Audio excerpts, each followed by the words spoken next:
जी हाँ, सही पढ़ा आपने, टाइटल पर आपने, थंबनेल पर सही पढ़ा। सुप्रीम लीडर मुज्तबा खामनाई से डोनाल्ड ट्रंप की चाहत है कि वो मिले। दोस्तों, कई तरह के बयान उसने दिए हैं। गुलाबी सुअर ने कई बयान दिए हैं, जिसमें उसने सबसे पहले कहा कि आयतुल्लाह बातचीत में शामिल है। अपनी ही बात पर हक दिया उसने। कुछ वक्त पहले तक ये शक डाल रहा था, लोगों को ये बताने की कोशिश कर रहा था कि पता नहीं खामनाई, मुज्तबा खामनाई जिंदा है कि नहीं।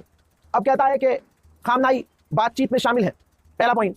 दूसरा पॉइंट ये कहता है कि मुज्तबा खामनाई अच्छा नहीं कर रहे हैं, क्योंकि डोनाल्ड ट्रंप की शर्तों को एक झटके में अगला नहीं मान रहा, तो उसे अच्छा क्यों लगेगा दूसरा इंसान।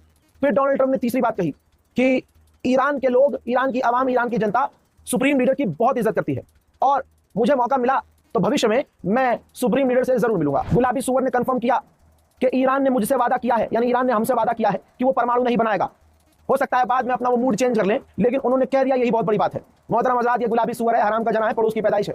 जिस इंसान को इसने शहीद कर दिया, जनाब खामनाई, दोस्तों सारी उम्र, सारी जिंदगी पावर में आने के बाद भी कहते रहे, फतवा जारी किया कि हम परमाणु नहीं बनाएंगे, लेकिन फिर भी इस गुलाबी सुअर ने मार दिया। और अब कह रहा है कि नहीं, ईरान ने बोल दिया, हमारे लिए बड़ी बात है। तो ईरान तो पहले से बोलता आ रहा है। अब आगे की सुनिए।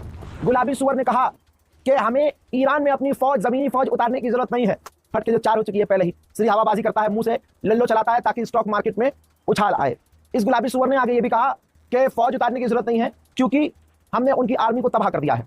आर्मी को तबाह कर दिया है, लेकिन डील के लिए तड़प रहा है। आगे इसने ये भी कहा, बहुत बड़ी बात है, कि अगर मैं ना होता, ट्रंप कह रहा है, अगर मैं ना होता तो आज इजराइल ना होता, यानी मैं ना होता तो इजराइल नहीं बचता। यानी ये बात क्लियर हो गई, जंग में ईरान के हमले ऐसे थे, और ईरान हमला करने में इतना कैपेबल था कि अगर डोनाल्ड ट्रंप बीच में ना आता, और डोनाल्ड ट्रंप भी, अमेरिका भी ईरान पर हमला न कर रहा होता, अकेला 1 to 1 ईरान और इजराइल की जंग चल रही होती, तो हम खुद गवाह बनते, इजराइल को मिटता हुआ देखते। गुलाबी सुअर ने कहा कि मैं चाहूं तो 2-3 हफ्ते और बमबारी करके जीत हासिल कर सकता हूं। तो साले अभी तक तो क्या मैं जीता हूं, तवज्जो चाहूंगा। गुलाबी सुअर ने कहा कि मैं लोगों को मारना नहीं चाहता, इसलिए मैं हमला नहीं कर रहा हूं, 3 हफ्ते में सब खेल खत्म कर देता। ये वो कह रहा है जिसने कहा था मैं ईरान की पूरी सिविलाइजेशन को आज रात को मिटा दूंगा। ये कह रहा है कि मैं मारना नहीं चाहता। ये वो कह रहा है मैं मारना नहीं चाहता जिसने मेनाब में सैकड़ों लड़कियों का नरसंहार कर दिया। तो रहने दे, हो लाला, रहने दे, गुलाबी सुअर, रहने दे। दोस्तों, फिर इसने कहा कि इस हफ्ते, यानी इस वीकेंड तक हो सकता है ईरान से कुछ बातचीत कंप्लीट होकर डील हो जाए, कुछ हो जाए।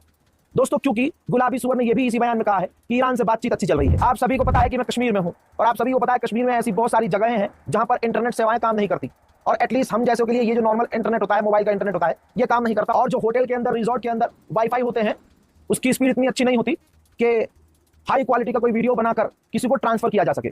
ठीक, मैंने फिर भी आपको ईरान के तमाम अपडेट सबसे पहले दिए थे, नोटिस नहीं किया आपने। इंस्टाग्राम पर मैं रील डाल रहा हूं, थोड़ा कॉमेडी कर रहा हूं। कश्मीर आने का मकसद यह है कि मैं कश्मीर और कश्मीरियों को प्रमोट करूं।